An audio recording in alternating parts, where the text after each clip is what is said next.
is the three dogs, as told in the Green Fairy book.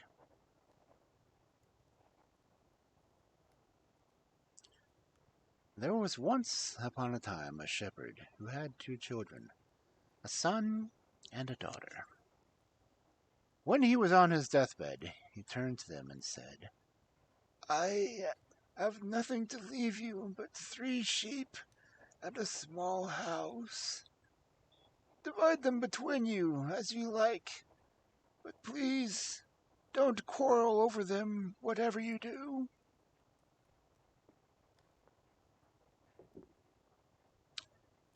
When the shepherd was dead, the brother asked his sister which she would like best, the sheep or the little house. And when she had chosen the house, he said, "Then I'll take the sheep, and go out and seek my fortune in the wide world. I don't see why I shouldn't be as lucky as many other who have set out in the same search. It won't be for nothing that I was born on a Sunday."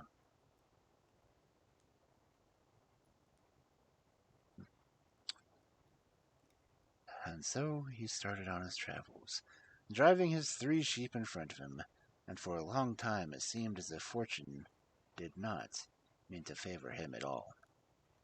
One day he was sitting disconsolately on a crossroad, when a man suddenly appeared before him with 3 black dogs, each one bigger than the other. "Hello, my fine fellow," said the man. "I see you have 3 fat sheep. I'll tell you what. If you'll give them to me, I'll give you my 3 dogs." In spite of his sadness, the youth smiled and replied, "What would I do with your dogs? My sheep at least feed themselves, but I should have to find food for the dogs." "Ah, my dogs are not like other dogs," said the stranger. "They will feed you instead of you them, and will make your fortune.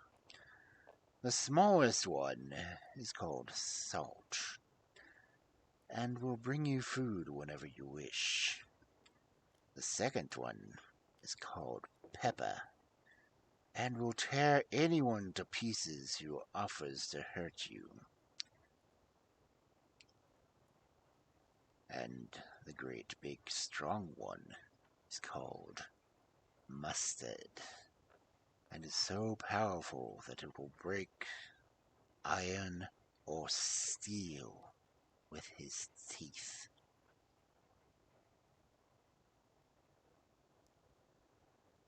The shepherd at last let himself be persuaded, and gave the stranger his sheep. In order to test the truth of the statement about the dogs, he said once, "Salt, I am hungry." And before the words were out of his mouth, the dog had disappeared, and returned in a few minutes with a large basket full of the most delicious food.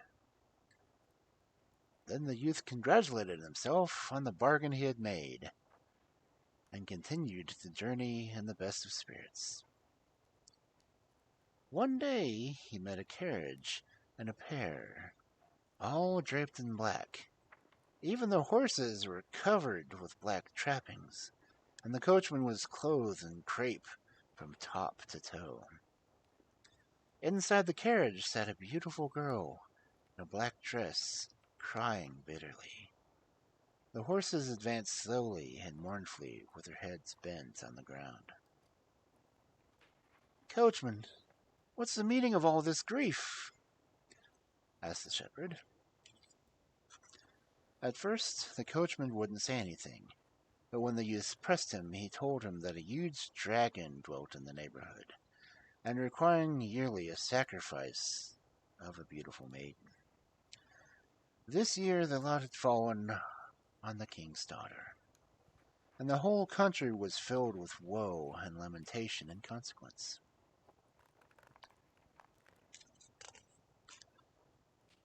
The shepherd felt very sorry for the lovely maiden, and determined to follow the carriage. In a little while it halted at the foot of a high mountain. The girl got out and walked slowly and sadly to meet her horrible fate. The coachman perceived that the shepherd wished to follow her, and warned him not to do so if he valued his life. But the shepherd wouldn't listen to his advice. When they had climbed about halfway up the hill, they saw a terrible-looking monster with the body of a snake and with huge wings and claws, coming towards him, breathing forth flames of fire and preparing to seize his victim. Then the shepherd called, "Pepper, come to the rescue!" And the second dog set upon the dragon, and after a fierce struggle bit it so sharply in the neck that the monster rolled over, and in a few moments breathed its last. Then the dog ate up all of the body, except its two front teeth, which the shepherd picked up and put in his pocket. The princess was quite overwhelmed with terror and joy, and fell fainting at the prince of her deliverer.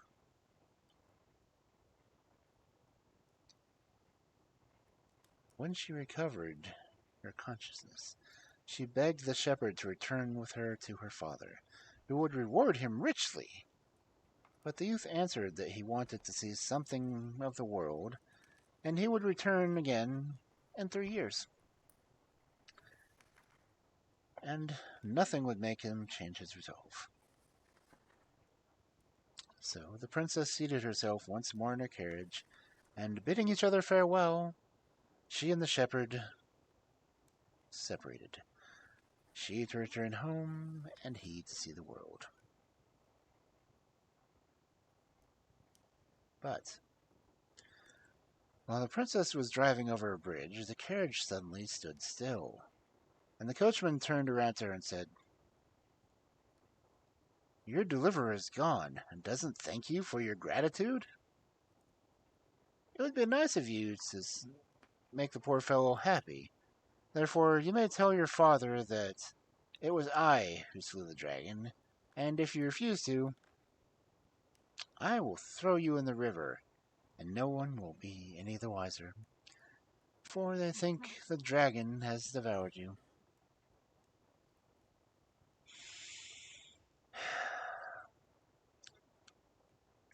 The maiden was in a dreadful state when she heard these words, but there was nothing for her to do but to swear that she would give out the coachman as her deliverer, and not to divulge the secrets to anyone.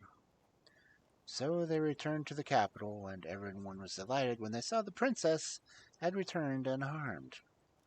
The black flags were taken down from all over the palace towers, and gay-colored ones put up in their place, and the king embraced his daughter and her supposed rescuer with tears of joy, and turning to the coachman, he said, "You have not only saved the life of my child, but you have also freed the country from a terrible scourge.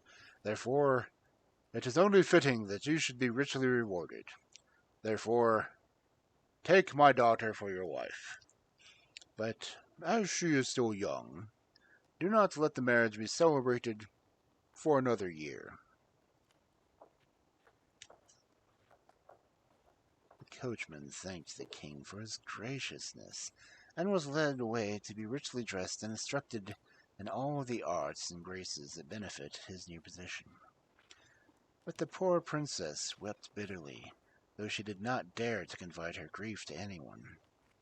When the year was over, she begged so hard for another year's respite that it was granted to her. But this year passed also, and she threw herself at her father's feet and begged so piteously for one more year that the king's heart was melted, and he yielded to her request. much to the princess's joy, for she knew that her real deliverer would appear at the end of the 3rd year.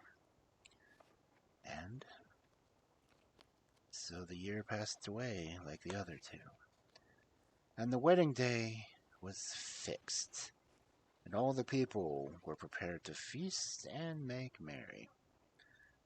But on the wedding day it happened that a stranger came to town with 3 black dogs.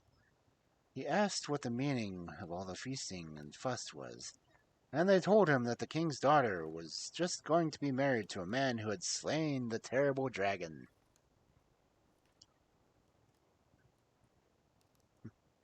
The stranger at once denounced the coachman as a liar, but no one would listen to him, and he was seized and thrown into a cell with iron doors.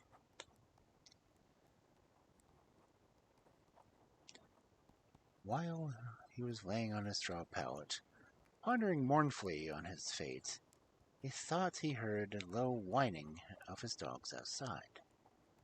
Then an idea dawned on him, and he called out as loudly as he could, "Mustard, come to my help!" And in a second he saw the paws of the biggest dog at the window of a cell, and before he could count 2, the creature had bitten through the iron bars and stood beside him. Then they both let themselves out of the prison by the window, and the poor youth was free once more, though he felt very sad when he thought that another was soon to enjoy the reward that rightfully belonged to him.